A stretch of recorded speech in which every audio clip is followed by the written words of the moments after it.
AI is treated, viewed, perceived, choose your verb, as technology. Like, just go build something, install this.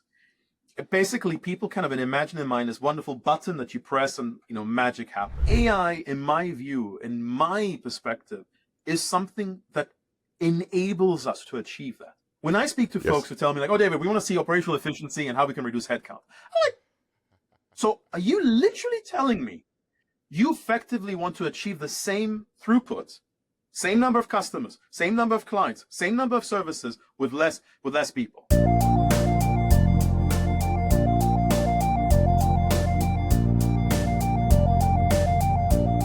Hi everyone, welcome to Finance Upturned with me, Kayode Odeleye.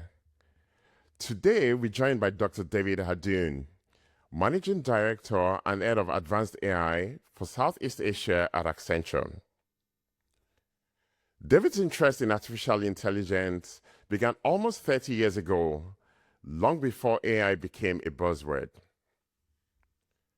After an undergraduate degree in computer science with AI, and a PhD in machine learning, he spent his early career working in data, analytics, and AI, in roles from research to entrepreneurship and then consulting.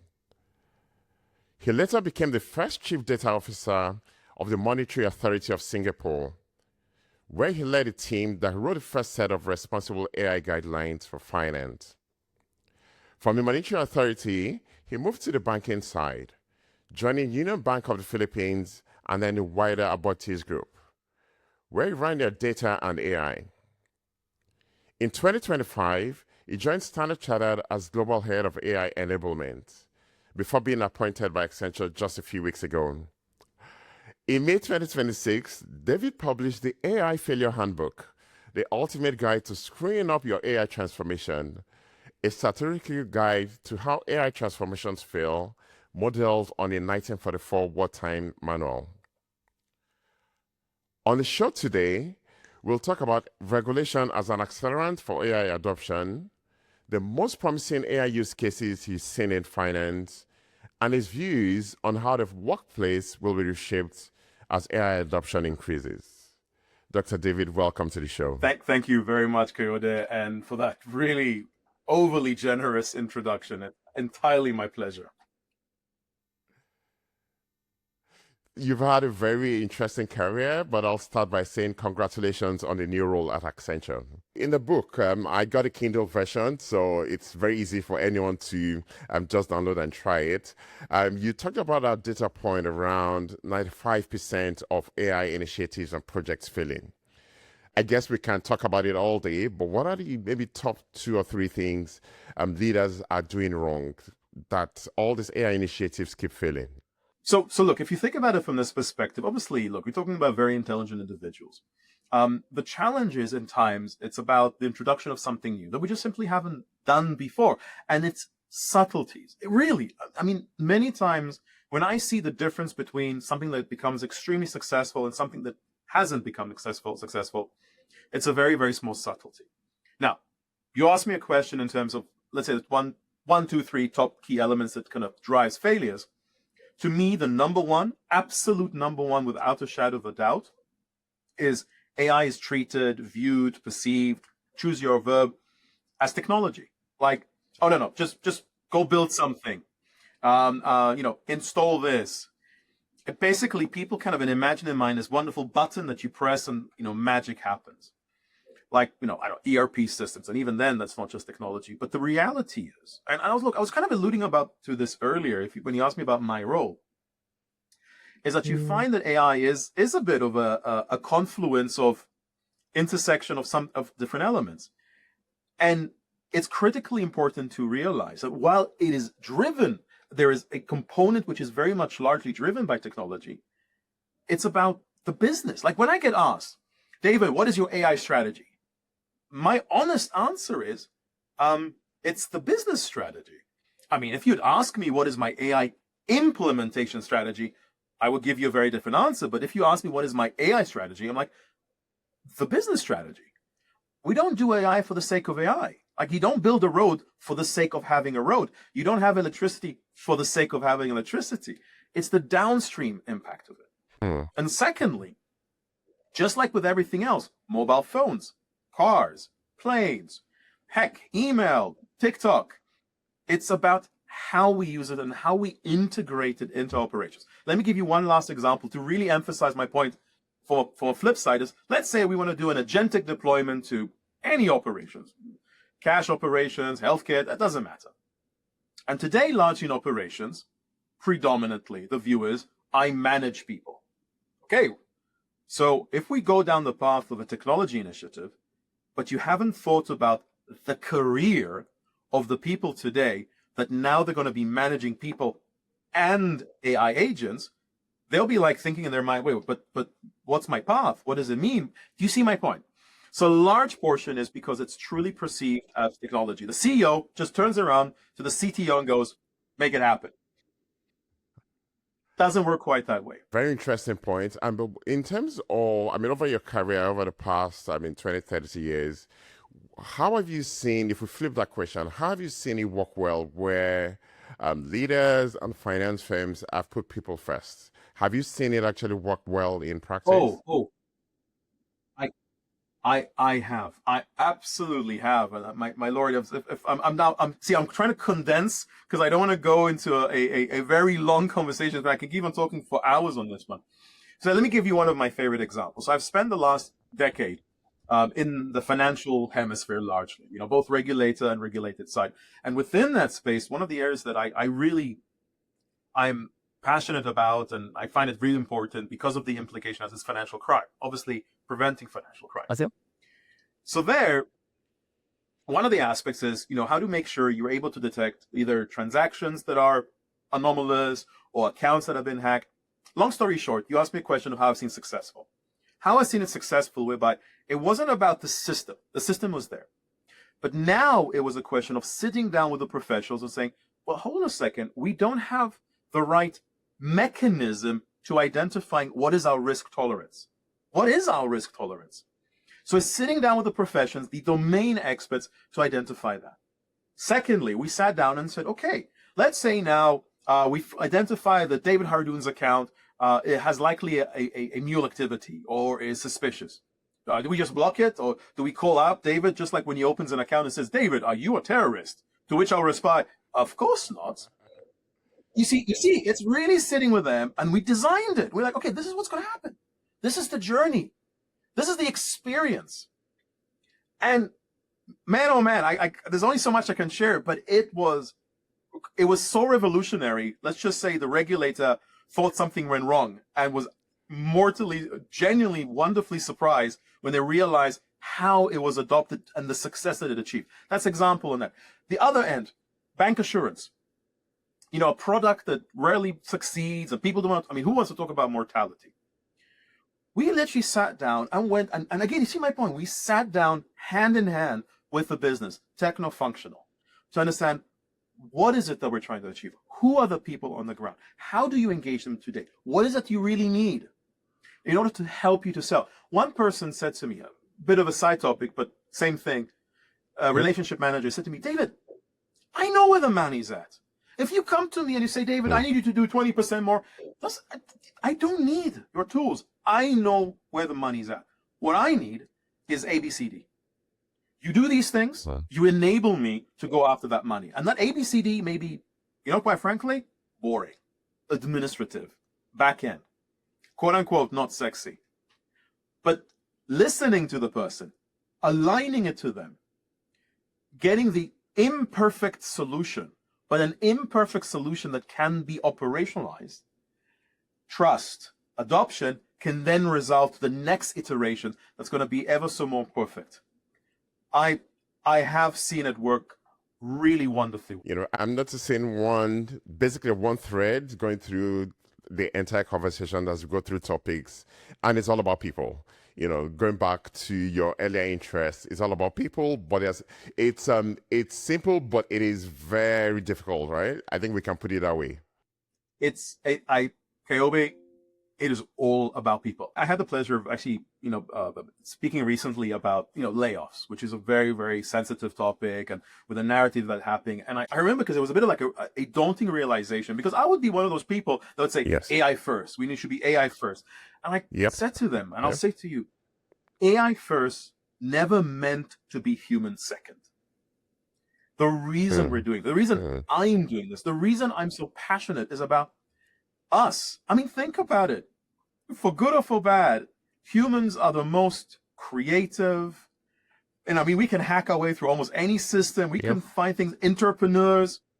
The reason I hire a person, the reason I would hire someone is because I want their creativity. It's because I want their imagination. It's because I want their potential.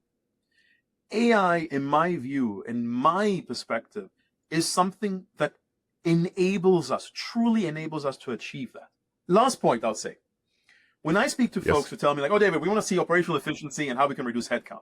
I'm like, so are you literally telling me you effectively want to achieve the same throughput, same number of customers, same number of clients, same number of services with less people?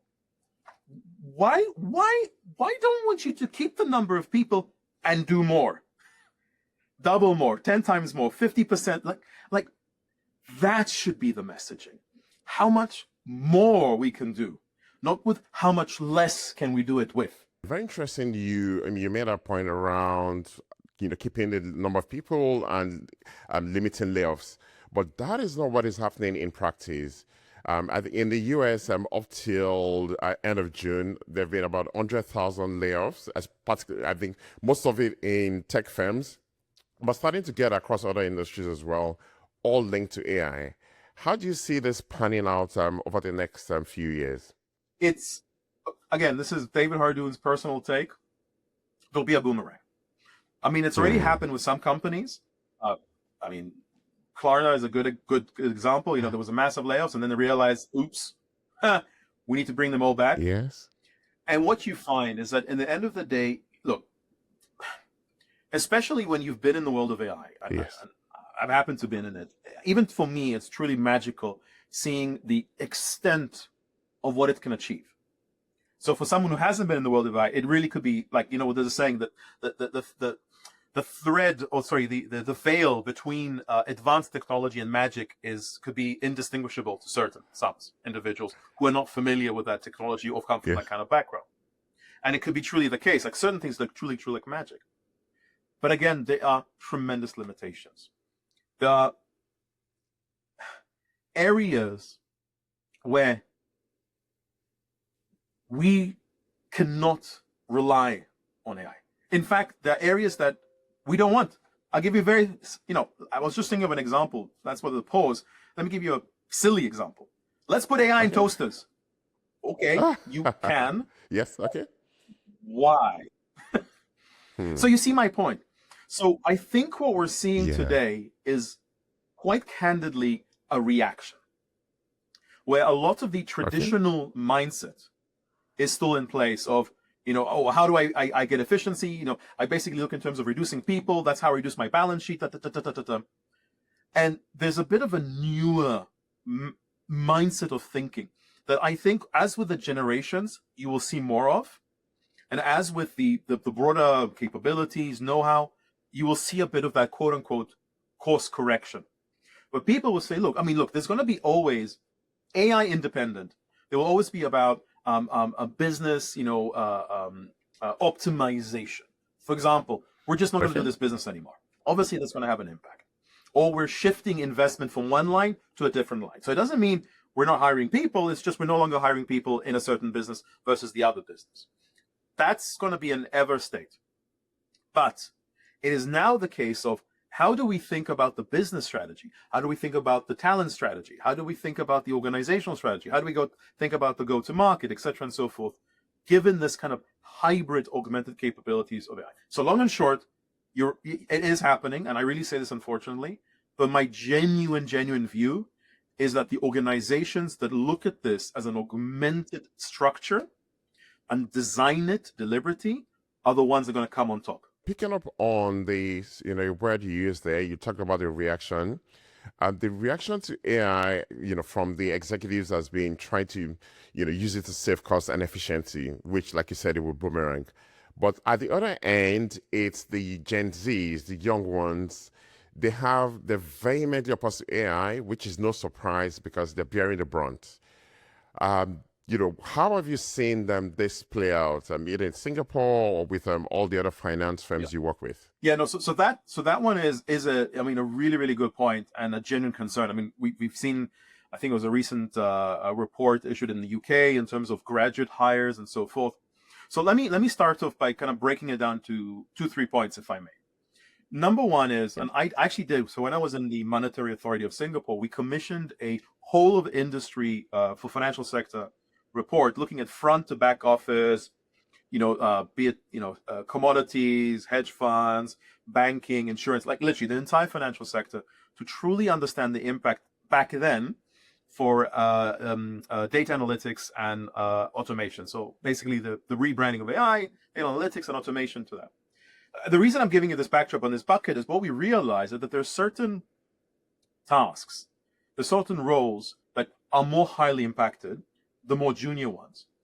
But when you think about succession planning, when you think about, I need a pipeline of someone to become senior, for example, legal, there are many things of a paralegal role that you can, quite frankly, you can automate. You can put the robot, you can put the quote unquote intelligent capability. Yes, let's be honest, you can. But then the question is, how do you have the senior legal profession? And it's not just that, it's also from obviously more specific banking dimensions. So now you're suddenly going, and this is why I'm saying this is really important to be deliberate. And I'm going to use that word very, very kind of specifically in terms of how you think of it from an organizational point of view, because now you're realizing there are certain tasks that, yes, we can apply technology. Yes, we can do those things, but we don't, because we're looking at it from an organizational succession and a succession planning for seniority. So that's number one. Number two, you find that in certain jurisdictions, where I am today in Singapore, I have to give them absolute credit because they've been doing phenomenal work. They're acknowledging that on a national level. So this is very much driven by the government, be it the Ministry of Manpower, be it the other institutions. Actually, there's been a reformation one of workforce development, where they're saying, hey, we need to, level up the knowledge in organizations to realize this impact. Secondly is, how do we then encourage employers to continuously employ the breadth of basically the society? And thirdly, how do we make sure that both the young graduate talent is at that level that is employable, and equally my existing professional workforce is continuously trained? Now, that is very kind of almost hands-on, quote-unquote, government in terms of the capabilities, the employability, and so forth. But you know something? In my personal opinion, again, every place, every geography has its own views, and it's perfectly fine. That, to me, is the role of a government. That's, to me, the role of a nation, whereby it acts a bit like a parent, like a custodian, by saying, hey, we're seeing that there's a bit of a period that we're not exactly sure. We need to be a bit more involved to help guide. And that is also my view for AI in other jurisdictions. There needs to be a more national perspective and a national view, rather than company A, you take care of yourself, company B, you take care of yourself, company C. You need to understand collectively. Now, obviously, how you operationalize it, how you execute it, whether you do it, whether you don't do it, that's a commercial decision. But having that awareness, having that knowledge, having the tools and the platforms to support both employers, employees, and the educational environment that also has to slightly adjust, if we're honest. I think it's very, very important to do so. Yeah, thanks so much for that. I mean, I like the analogy of the parent and the child. Very clear on what the regulators have to do, and hopefully the companies adopt it as well. But if you could tell a 21-year-old just out of school 3 things on how to get ahead, what they can do for themselves to take agency, what will you tell this graduate? Okay. What I would tell a graduate is, for example, let me take me as an example, and I would literally tell this to the graduate, is when I was a graduate, I would be the guy that had to code, literally had to code these capabilities. I would be the one who would be, quote unquote, writing those routines to ride on GPUs because we didn't have the ease of doing it as we have today. So that hard know-how of how to do it was very, very critical. This is when I would genuinely say, go read philosophy, theology, because many times what they help drive is, and I love it. I mean, I've devoured Greek mythology in terms of asking those core questions. And for two reasons. It doesn't just help us taking output and refining it. It gives an ability to look at, well, how can we create new things? How can we take the existing pieces of the puzzles or potentially create new ones that are necessary to provide those new services, those new dimensions? It's almost having that mindset of an entrepreneur. Everyone having a mindset of an entrepreneur in whatever they choose to do and whatever they apply it out, essentially. And like I said, is letting that dimensionality of individualism, creativity, some degree deliberate provocation, but obviously from a positive sense, shine out. That is what will make someone shine. When I get asked, even before Gen AI, David, what do you look at as a data scientist? And usually the perception is like, oh, what tools that they can use, or back then, could they code Python, or was it, C++ and all that? And they were always surprised by my answer by saying their thinking process. How do they go about solving a problem? Not even whether they solved it or not, but how they go about solving a problem.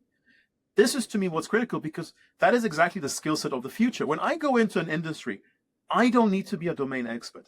I don't need to be a domain expert to ask you questions, to distill out core and critical aspects of what is it that you're really trying to address, why you're trying to address it, and then come up with a rationalization and a solutioning to, hey, this is something. And sometimes it's completely left field. I've had that told to me many times. David, are you sure? And I was like, let's try it out. And it's something that works. Very interesting. Again, back to that common thread through the entire conversation. It's about people. Forget about it as a tool. It's about people. The last point I will make, again, it's very similar, around the same theme. Maybe starting with a funny story. A few days ago, actually yesterday, Brian Chesky, the Airbnb CEO, published a thread on X, which was apparently written with AI, and he was so bullied and piled on that he had to delete it. So have you seen, I'm sure you've seen it, what's your thoughts on, the most common use case for AI today, which is writing emails, publishing decks, and business writing? Can I also add to you that because of Gen AI, we can't use dashes anymore? It's amazing. It's like, good English grammar. Good English grammar cannot be adhered to because of the perception of people like, oh, use Gen AI. It's like, no, that's just good grammar. Oh my Lord. So yeah, I mean, again, it's an interesting oxymoron. I've had examples of when you have a senior person who says, oh, we want to get people to use AI. And then one of those people, on the ground will use AI, and the same person will go like, oh, did you use AI to help you with that? And the person be like, yeah. I was like, oh, well, it's almost this kind of, people take it as a sense of a cheat. And so what I always like to push back is saying, look, I'll give you an example. I'm dyslexic. Writing for me is very difficult. And I will be very open. Okay. I will use from spell checker to Gen AI to help me in that process. But the key question is, whose idea was it? Who drafted the narrative? Who's thinking about the message? Is that AI or is that you? At the end of the day, if you're saying, no, David, that's me. The idea is me, the approach is me, the research is me, the story I'm trying to tell you is me. I dictated it. I dictated it to a human to help me write it as a ghost shadow writer. I'll be like, fantastic. We don't tell people like, oh my God, Kyobe, you use another human to help you write this. No. Yes. We just have to move on. But if you had zero involvement, you literally just clicked the button and worked away, came back, like, yay, and then you published it. Okay, that's taking it a bit too far. So again, it's back to why are you using it and how you're using it. Exactly. Absolutely. Exactly that. Thank you so much. I have just three quick fire questions, and then we can end. There's been billions or maybe trillions of investment in AI data centers and other capex. Is this a bubble, or is it all going to pan out for investors in the sector? So that's a really good question. I think it's a combination of things. I don't think it's a bubble in the sense that there is genuine demand, because we're building more, we're developing more, and all that. The question is are we optimal in terms of are we designing for efficiency? Now, again, the honest truth is, again, to my knowledge, I'm happy for anyone who says, David, no, you're completely wrong. But to my knowledge, usually when it's something new, we're not very efficient at the beginning. We're not. Cloud, hell, electricity, fuel, we're not. And what happens is that element and degree of, okay, how do we optimize this? How do we make this more efficient? How do we make it more cost effective? Will start kicking in usually quite quickly, hopefully, subsequently. And you're actually seeing that today. So today, for example, when you're doing a design of for example, when I sit down with my architect, when I design with my designers, cost is not just a question of, oh, do they have budget for it? No, it's a cost of the design of the solution. For a very simple example, let's say we want to expand on your relationship management team. I want to expand on the offerings. My question to you is, okay, how much does it cost you today to run this on a, let's say, quote unquote, per unit cost and all that? Now, the reason I want to know that is not because I want to replace people again. It's because when I design a solution, I want that to be under consideration of, hey, it shouldn't cost you more. It could cost you potentially the same, but at the very least, it should not cost you more from a design perspective. Thank you so much for that. One of the things you said was we could talk about this topic all day, but you've been very generous with your time, and it's been one of your first few weeks on the job. So really appreciate you joining me. Thank you so much, Dr. David. Thank you very much, Kaobi. It's been an absolute pleasure.